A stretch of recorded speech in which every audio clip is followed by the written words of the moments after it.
Hi guys, welcome back to my channel. I'm really sorry about my voice. I haven't been so well, so I hope you will bear with me. Anyhow, we are continuing our series on women in leadership.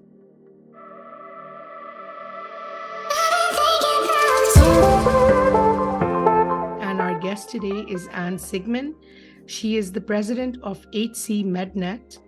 She is also a partner at Clark Leadership Group, and she's an advisory council member at George Washington University School of Business. Her expertise include entrepreneurship, strategic planning, leadership, and business strategy with a focus on supporting women business owners. So let's go and talk to Anne. Hi, Anne. How are you? I'm great. How are you doing today, Amra? Good, thank you. Thank you so much for being here. Oh, my pleasure. Absolutely. You are dedicated to helping business owners and executives expand their knowledge and their vision. And how do you approach empowering women leaders specifically? And what unique challenges do you help them overcome? Well, my passion really is helping other women in business, because I've been a business owner for 40 plus years. And there were a lot of challenges that I had to overcome that I want to help other women overcome much more readily and easier than I did. When I had my first company, there were really very little women in technology who were in business. And therefore, I didn't have mentors or anyone who I could look to for advice and direction. Certainly, there were accountants and attorneys, but they gave financial and legal advice. Right. What I wanted was business advice, so I could understand how to navigate the channels of business better. And certainly biases and the obstacles that women face were much harsher then, yet they still exist. So I really focus on helping women. I have a couple of women's groups. The dynamic in women's peer groups are much different than in a mixed gender group, because women feel much safer and allow themselves to share things that they wouldn't necessarily share in a mixed gender group.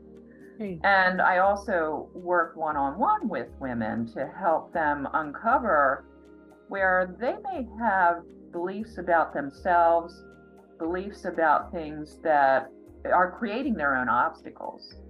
So many women in leadership positions face obstacles, right? And biases along the way. Can you share any personal experiences of overcoming challenges in your career and how they shaped your approach to leadership?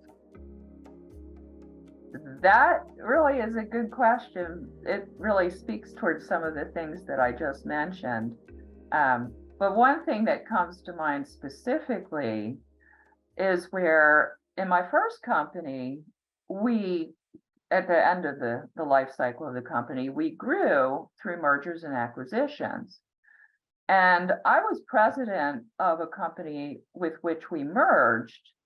And it was determined by the board that my male counterpart should be president of the new company. Now, we were really the acquiring company more than just a merger. And it was like, well, give me the reasons. It was J&J, Johnson & Johnson, big name, past experience. Did he have experience in the industry, in our industry? Not a whole lot. The name and the credentials outweighed the experience. And I had to go along with it. Ultimately, we sold to a publicly traded company. And I was placed in a position where I was executing on the mission of the company that acquired us, which was IT outsourcing to China. Everything was going to India at that time, so this was a innovative, in some sense, new approach to outsourcing. Well, rather than being part of the executive team within the company, I worked with the chairman of the board because this was the mission of the company that acquired us, and aligned with what the vision was for the publicly traded company.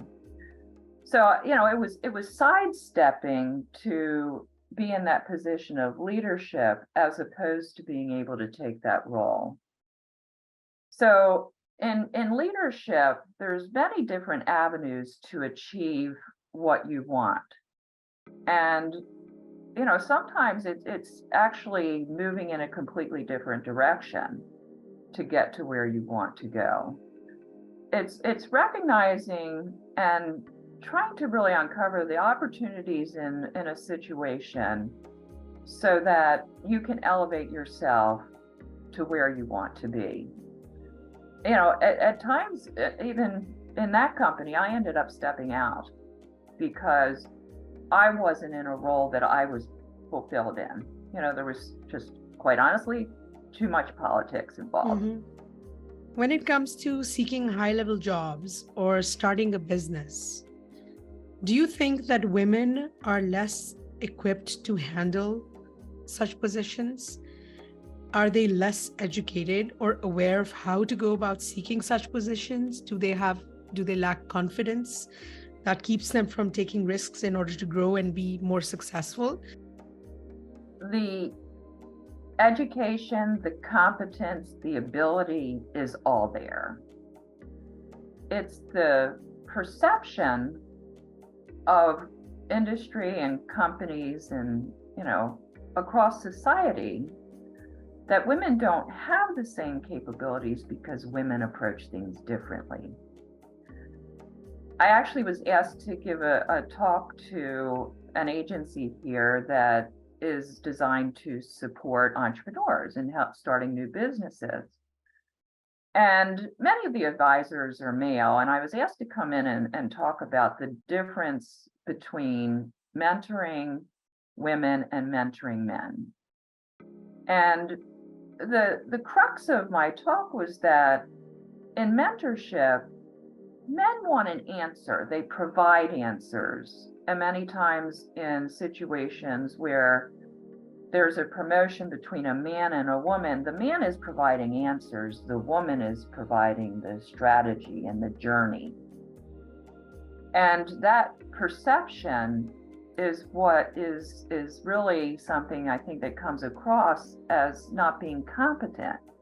So that's one of the things that I think in recognizing women's abilities, it gets lost because so many corporations, so many businesses, so many opportunities that come about, those individuals are looking for people that know the answers rather than those that are thinking about how do you get there.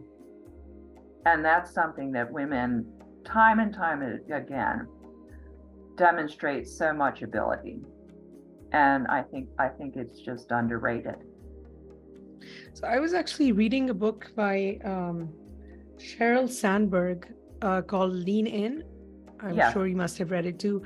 And in that, she speaks about how she herself, and she's observed other women do that too, that women sort of either shy away from situations or they feel more intensely when they are criticized for something, and they start thinking of that as, being a failure rather than, picking up the pieces and just moving forward and trying to figure things out, which men usually end up doing. So maybe that also has a part to play in something like this, where women maybe don't think that they are capable of doing something, whereas men are really sure that they can do anything, right? And does that sort of bring us back to how women are raised to think when they are little girls?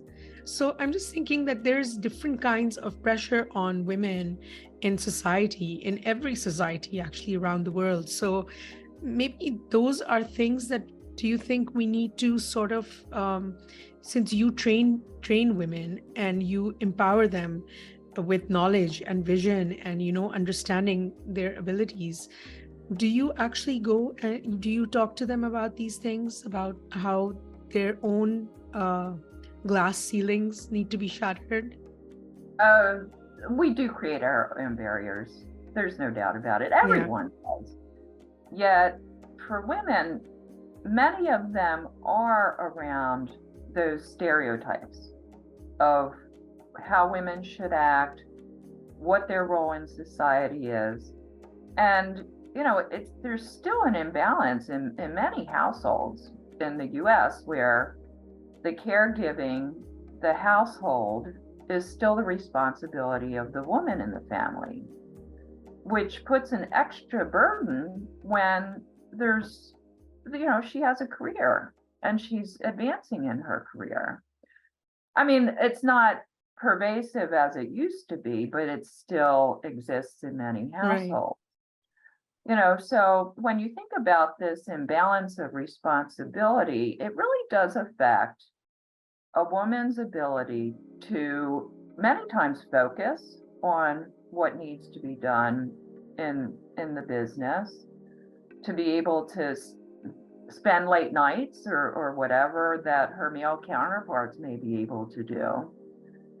And this is part of the societal bias that we have about that perception of who's responsible in the family. right, And many of these self-limiting beliefs that we have are from our upbringing, and we all have them. right. And they come from our parents, they come from our teachers, our churches, our communities, any associations we have as children growing up. And it's only, again, it takes a lot of work and introspection and guides. I'm a guide towards doing this. There's others that are guides towards doing the work to understand what we've created for ourselves in those self-limiting beliefs. Right. How do you see the landscape of women in leadership roles evolving in the coming years? And what steps do you think can be taken to accelerate positive change? There's been a lot of focus over the past decade and probably a bit more on helping women to advance in the workplace, in entrepreneurship, in the corporate world through, diversity and inclusion is very, very big. I call it a hot topic. It's the kind of like the topic of the day, but if Yeah, that creates the focus that's necessary in order to bring about institutional change, then we need to get behind those programs. And I say institutional change because a program is one thing. Changing people's beliefs and behaviors is something else. So it's only when organizations, society starts to really change their beliefs about women or what women are capable of, what anyone is capable of, and provide the opportunities without those biases and just conclusions about what someone's abilities and competence are. That's when things will really start to take a change. But it's really across society. It's not just in career for women in careers and in entrepreneurship.